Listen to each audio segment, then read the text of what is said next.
I found a life insurance policy in my name, with my brother listed as the sole beneficiary, dated 3 weeks before he died.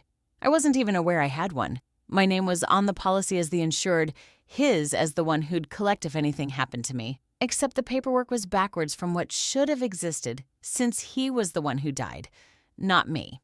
I brought it to the funeral home, confused, assuming some clerical mix-up between our nearly identical names. The agent pulled up the file and went quiet for a moment before telling me something that made the room tilt sideways. There wasn't a mix-up. My brother had taken out that policy on his own life, using my name as the insured party instead of his, because he knew I'd never agree to be listed as a beneficiary on anything of his. We'd barely spoken in 2 years after a fight neither of us ever apologized for. So he restructured the entire policy just enough to make sure that if anything happened to him, the payout would legally have to come to me, disguised as something else entirely so I couldn't refuse it. I asked the agent how long ago this was filed. 3 weeks before the overdose that everyone, including me, had quietly assumed was an accident.